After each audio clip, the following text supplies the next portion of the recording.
ሰላም እንዴት ናችሁ? የኢትዮጵያ እግር ኳስን በተመለከተ የሆነ ሁለት ሶስት ፔጅ ላይ ሲንጸባረቅ የሆነ ሀሳብ አየውና በሱ ላይ ትንሽ ማውራት ፈልጌ ነው የመጣሁት።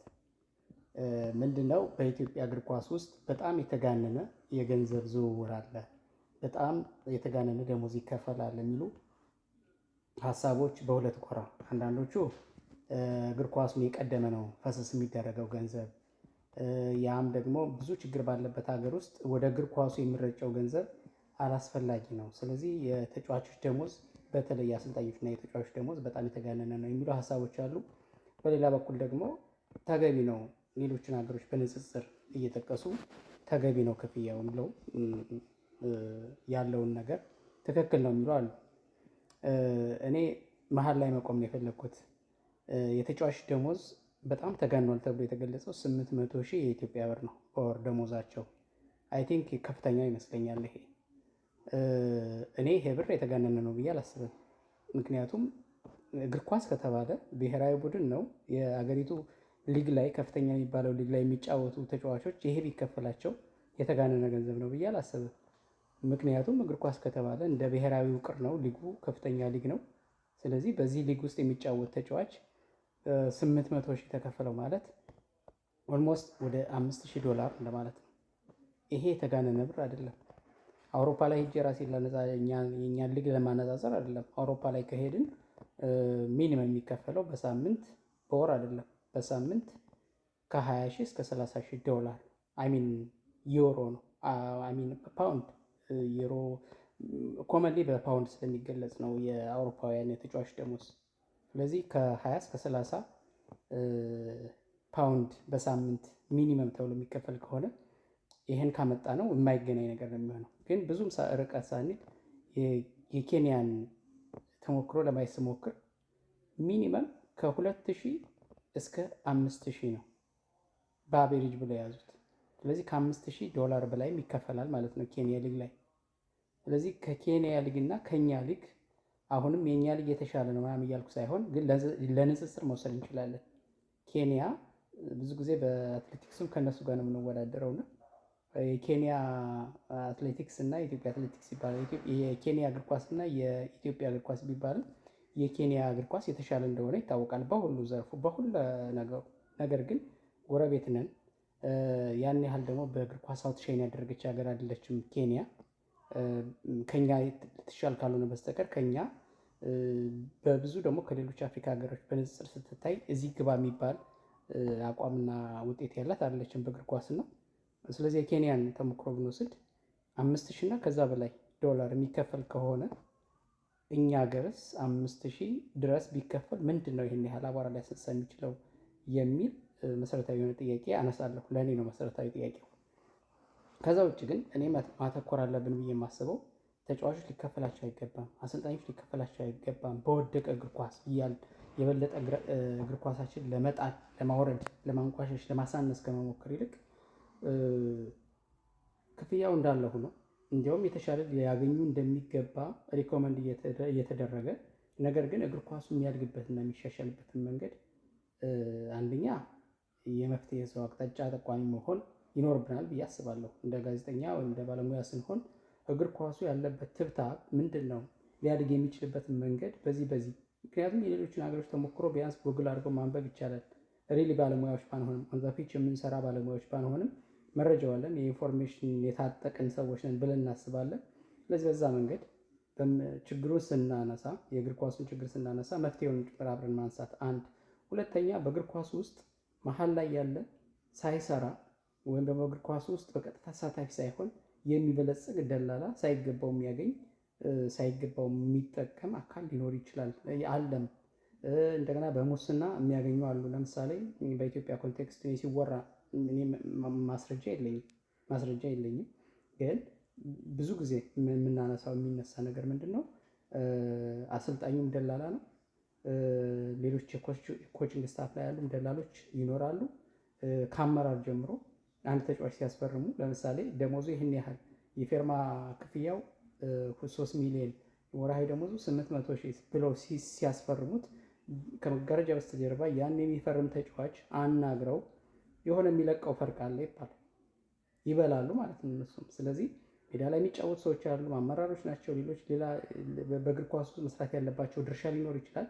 ያንን ድርሻቸውን መስራት እንጂ ልክ የተጫዋቹን ሜዳ ላይ ገብቶ የሚጫወተውን እግር ኳስ የሚጫወተውን ልጅ ያህል ግን ማግኘትም አይደለም ከሱም መካፈልም የለባቸውም። ስለዚህ በደንብ ኢንቨስቲጌት አድርገን በኢንቨስቲጌሽን ጆርናሊዝም ፕላትፎርም ውስጥ ሆነን እንደዚህ አይነት ነገሮችን ዲጋውት ማድረግ እውነቶችን ማጋለጥ እና መንግስትም እዚህ ጋር ወይም ደግሞ የሚመለከተው አካል የክለቡ አመራር ሊሆን ይችላል። መንግስት ነሰር ጣልቃ እዚህ ውስጥ ላያስገባውም ይችል ይሆናል። ግን ዞሮ ዞሮ ያላግባብ ገንዘብ በእግር ኳሱ ስም በእግር ኳሱ ሰበብ ያላግባብ ገንዘብ ለማግኘት ጥረት የሚያደርጉት ሰዎች ወንጀል ስለሆነ እየሰሩ ያሉት ወንጀል የሰራን ደግሞ መንግስት ይመለከተዋል። የመንግስት አካላት ፖሊስ በለው ምናምን እሱ ነው ወስዶ ተጠያቂ የሚያደርገው አለ። ፍርድ ቤትም ወስዶ የሚያቆመው ወይ ደግሞ በፍትሐ ብሔር ሊከሰው የሚችለው አላቅም ብቻ በየትኛው መንገድ እንደሚጠየቅ ዞሮ ዞሮ መጠየቅ ያለባቸውና ወይም ደግሞ ከዚህ ድርጊታቸውን እንዲታቀቡ በማጋለጥ ጭምር መሞገት እግር ኳሱን የሚገለው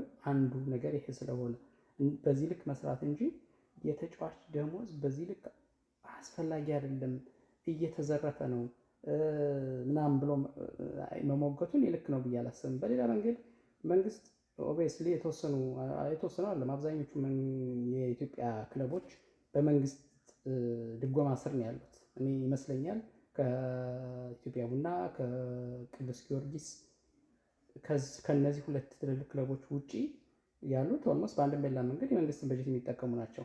ስለዚህ ስፖርቱ ከመንግስት ድጎማ ወጥቶ እንዴት ነው ፕራይቬታይዝ የሚሆነው ወይም ደግሞ በራሱ ቆሞ ገንዘብ ማፍራት የሚችለው ገንዘብ አፍርቶ ራሱን መደገፍ የሚችለው የሚለውን ነገርና የስፖርት አሰራር መንገድ በመጠቆም የሌሎችን ሀገራቶችን ተሞክሮ በመጠቆም ጭምር ከዚህ እንዲወጡ ማድረግ አንዱን ራሱን የቻለ ጥሩ ነገር ነው ብዬ አስባለሁ። አንዳንዴ ሙስናውን በጣም ያሰፋው ይሄ ገንዘብ ፍሎውን ማላግባብ ያደረገው በመንግስት ተቋም ስር እያለፈ ያለ በመሆኑ ነው ብዬ ነው የማምነው። የኢትዮጵያ ስፖርት በተለይ የኢትዮጵያ እግር ኳስ በእርግጠኝነት ፕራይቬታይዝ ቢደረግ ሊጉ ቢያድግ ቢሻሻል ሊጉ ራሱን መሸጥ ቢችል አሁን ኦልሞስት ዲኤስቲቪ ገዝቶት ነበር። አሁን ደግሞ በሀገር ውስጥ የሆነ ሚዲያ ያው ኦልሞስት አውትሶርስ ተደርጓል ይመስለኛል ፕሪሚየር ሊጉና ልክ እንደዚህ አይነት ነገሮችን በማበረታታት ስፖርቱ በራሱ ገንዘብ ጀነሬት አድርጎ ራሱን የሚደግፍበት መንገድና አሰራሩን ጥብቅና ቁጥጥር